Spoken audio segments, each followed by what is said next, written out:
If you've never done improv gaming, something like Blades in the Dark or Forged in the Dark, I strongly suggest you give it a shot. These games are a lot of fun. They basically say, here's the concept of your character, go. And for some people, that's like, what? What am I doing now? Well, I'm like, look, you're a spy. You can do whatever a spy can do. And if that player's got great imagination and great creativity, then they know what they're supposed to do. But if they don't, they might feel stymied by it. But I think you should still do it. Why? Because it's a muscle. It's a muscle that you exercise and get better at. If you've never done improv, I strongly suggest you give it a shot.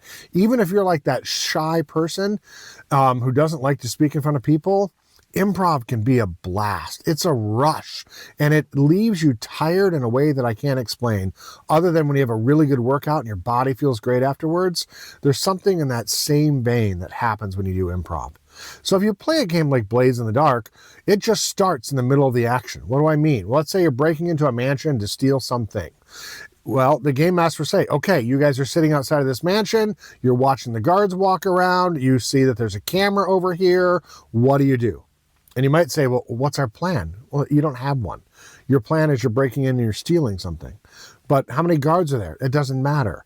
None of those details matter. You say, I'm sitting outside. I'm going to break in. What do you do? Well, which guards do I see? Well, I see 3 in front of me.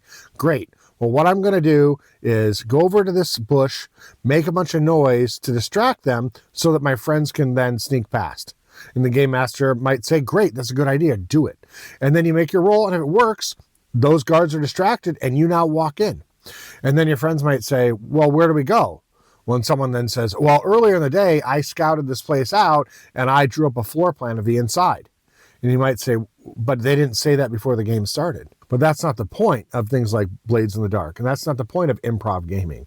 Improv gaming is, what would you have done in the moment, right? If you've ever seen Bill and Ted's Excellent Adventure, they say, let's go back after we're successful and leave the key so we can find it and do the thing. That's how Blades in the Dark and improv gaming works. You just say, yes, and what's the next thing I'm going to do? If this sounds completely crazy, go check out a Blades in the Dark actual play. They're a lot of fun. I'm sure that Glass Cannon Network has done them. These games are really something else. They're not everyone's cup of tea, but I think you should try everything once and maybe twice to give it another shot. Like, comment, subscribe, all those things. Every time you leave a comment on my video, I owe you 10 minutes of writing. So when I get caught up with all the comments, you'll get a comment that says, hey, for your comment, I wrote the following rules. Like today, I wrote some rules for psionic combat, and one of my commenters got to see that. If you want that to be you, leave me a comment down below, and I'll let you know what I write in your honor. Thanks a lot. Goodbye for now.